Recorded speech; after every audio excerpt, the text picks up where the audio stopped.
And so, yeah, we haven't even realized the majority that we really are, and that's definitely part of the PSYOP.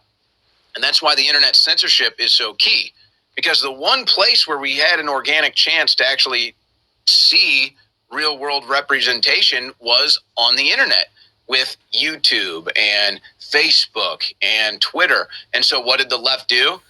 As it always does in human history, no matter the culture, no matter the country, it censors its opposition because it has to continue that facade. It has to continue that psyop that they are the majority. Well, yeah, okay, if you've got 500 on your team but 1,000 on the other team, but then you take 600 of the 1,000 off the field for the other team, well, now guess what? You do have more than them on the field. But that's not because you actually have more than them. That's just because you rigged the field. And so that's what they've done in all of these different venues and all of these different arenas. And so more and more people are abandoning Hollywood. They're abandoning the mainstream. And we've got a parallel economy being built with parallel technology being built. And so really it's kind of a race against time. I mean, we got the Biden administration trying to start World War III right now. So we may not get to this point of completion of actually realizing the parallel economy and defeating this leftism with the free market economy. World War III may hit before that happens. But yeah, there's no doubt, as you talked about with the Kasparian story, they're going to experience something where their own ideology is going to end up backfiring. And whether that's going out in your city and getting mugged or assaulted or raped, or which Austin is getting worse and worse. The liberal Austin, I think, may soon turn red. I know that might be hard to believe, but the stuff that's gone downhill here is just truly incredible. But, you bring up Bill Maher. Here's a perfect example. There are liberal Democrats. There are progressive Democrats. But the modern day, the Democrat Party has gone so far to the left. This is beyond a liberal progressive. This is total mass mental illness. This is total Stockholm syndrome. This is far left communist, authoritarian, totalitarian ideology now that has really taken the reins of the Democrat Party. Which, is interesting to me because you talked about them eliminating people. It seems like they're also eliminating people on their own team. And in my estimation, they're headed in a crash course. It's not sustainable. People aren't getting on board. It seems like they're losing people every day with getting crazier and weirder and hurting more and more people. And people are kind of even waking up to this and having their own personal experiences. A lot of things, the SADS is waking a lot of people up.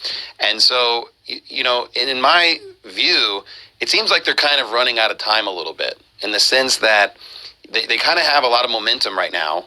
But if they don't capitalize on this momentum, it could get to a point where, the tides turn a little bit and things kind of shift and change. So just from your kind of perspective, what kind of things, is going to be beneficial or how can we kind of slow their progress to where essentially we're not going to go to this crazy extreme. We're not going to have a full communist takeover.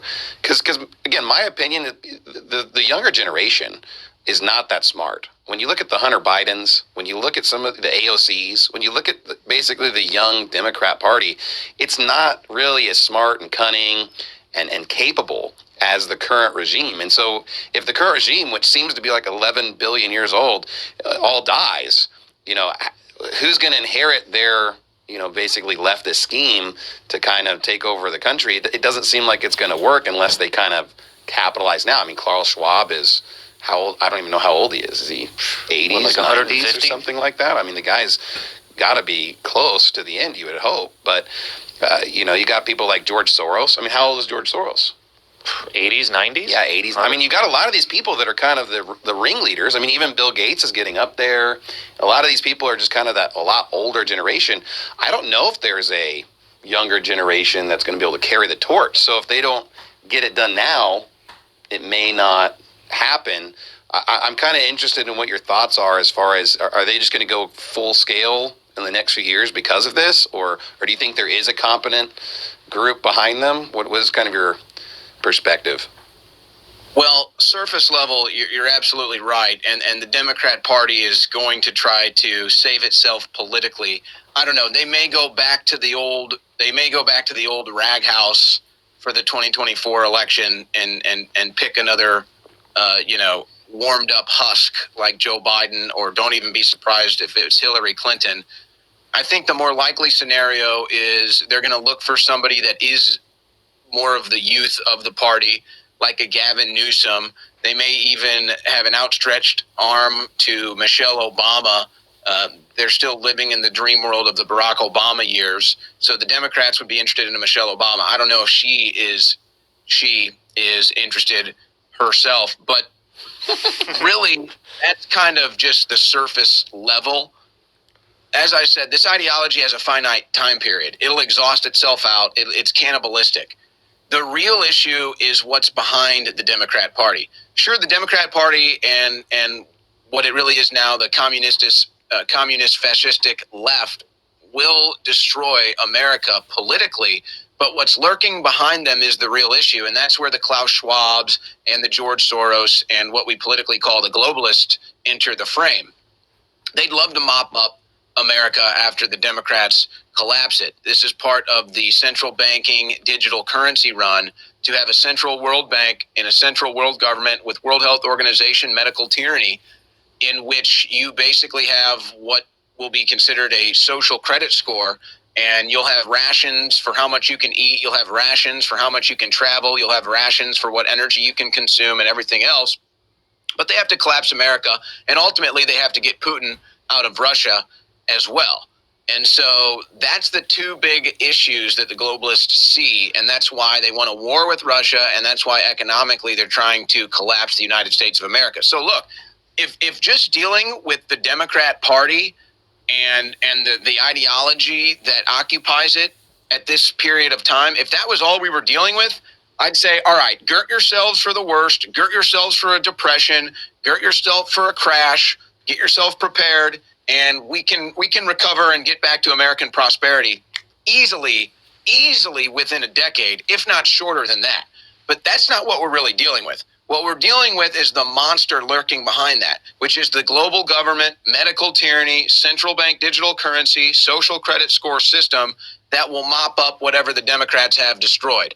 And so that's the real issue. I wish we were just dealing with this Democrat Party and the evils and the destruction that it's going to bring. But behind it lurks the monster, and that's what you hear about at the World Economic Forum. That's what you hear about at the Council on Foreign Relations. And this is the concept, the idea of a global government that they tried to deny for so long. Now they're promoting it like a good thing. Yeah, I mean, I agree with you that it seems like the Democrats are just kind of the face of the organization in a sense. They're just kind of the pawn that's being used for an ulterior motive.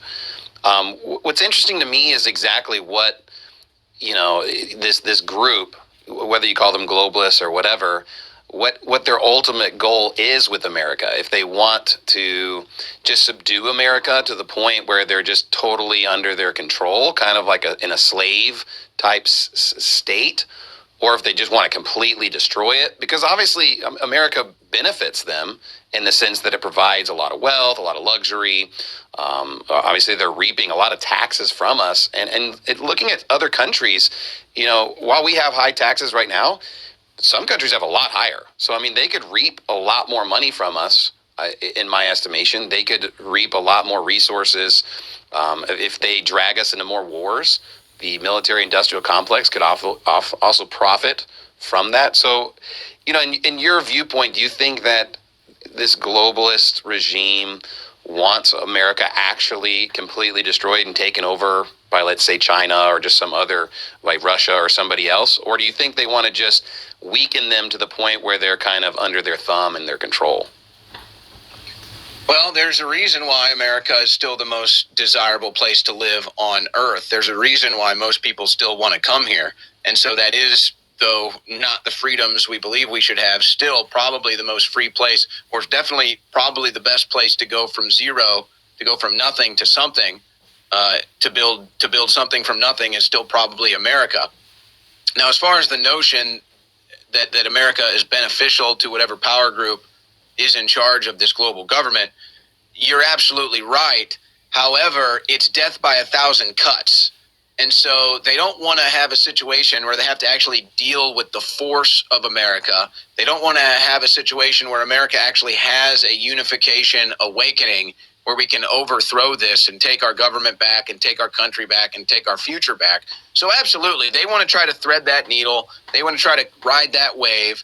It'll be some form of a perfect balance between keeping America under the guise of free market capitalism, under the guise that we have a Bill of Rights, under the guise of that it's a land of justice, as they slowly but surely are removing that. And then by the time you're into the global government tyranny, they just turn it on and you can't get out of it. And so it won't matter whether you fly an American flag or whether you spit on the American flag. You're all going to be in the social credit system, and you're all going to be in the medical tyranny. And, you know, it'll probably be a situation where you've basically got these breakaway societies that aren't allowed any technology, and, you know, they'll be able to harvest something and they'll be able to build their own communities. But it's going to be these super cities where they allow you access to all of the resources, and you have to be there if you want to get your your stimulus, and you have to be there if you want to get your food. In fact, I have a story. I'm going to be covering it, but it's right here in front of me. It just so happens to be about the idea of 15-minute cities. And so you get into that city, you're never coming out. But hey, you know, you need water, you need food, you need energy, you need a shower. Come on into the 15-minute city, and then you're never getting out.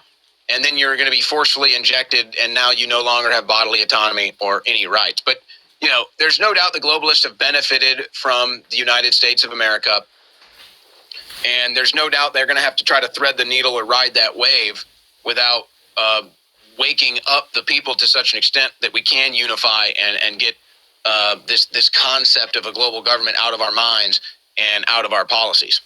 Well, you know, I want to ask you about another connection here, because, you know, we look at the Democrat Party as kind of a pawn of this globalist agenda. But I want to try to take it even another layer higher than this globalist agenda and suggest that, you know, in my view, it kind of looks like it's maybe a spiritual issue where you really have the devil kind of being at the top of this food chain, and the globalists are his pawns. And he's using those people to influence the Democrats, and it's just kind of a trickle-down system. And what we kind of see is a full-scale attack against Christians, and why I think that in America, white men are the most demonized people, and they're just so hated, is because when we talk about fighting America, I view America as just the strong men in our country, the men that are willing to stand for truth, the people that are willing to fight for freedom of speech, the men that are willing to go out there and make a difference. And traditionally, that's been Christian men. And of course, if you look at, you know, demographics, you know, who is the majority Christians in this world? It seems to be white American men are those who are Christians, those who actually hold the gospel and the Bible dear to them.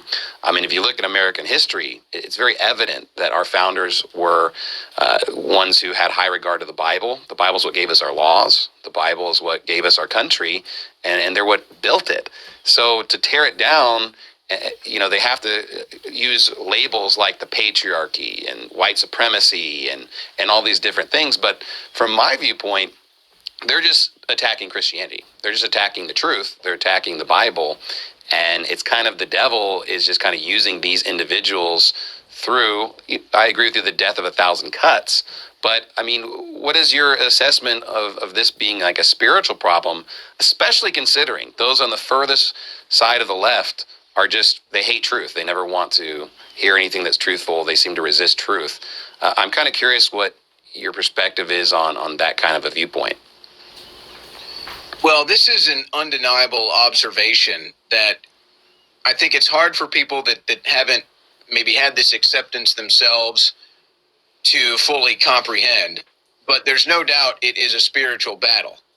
And I'm somebody who actually went through a phase of being a nihilist, an agnostic, and I'm glad I was raised Christian Catholic, and I'm proud to be a Christian now.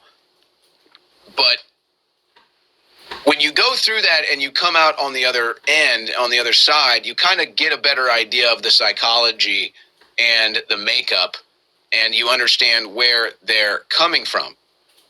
But the observable traits are, for example, when I go to an abortion rally, which in and of itself is absolutely abhorrent, even if you believe in abortion or so-called abortion rights, you're going to rally for abortion? Like you're going to do death rallies? Don't you see that?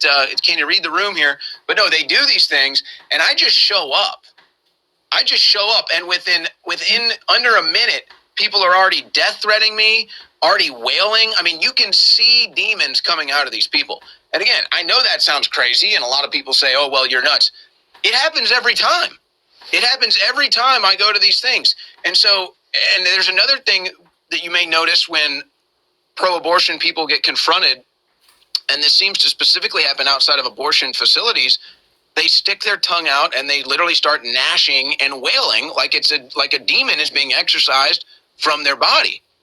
And so when you deny creation, when you deny divine creation, and when you deny the creator, and when you deny God and a higher power, you're opening yourself up to Satan, unwittingly or wittingly.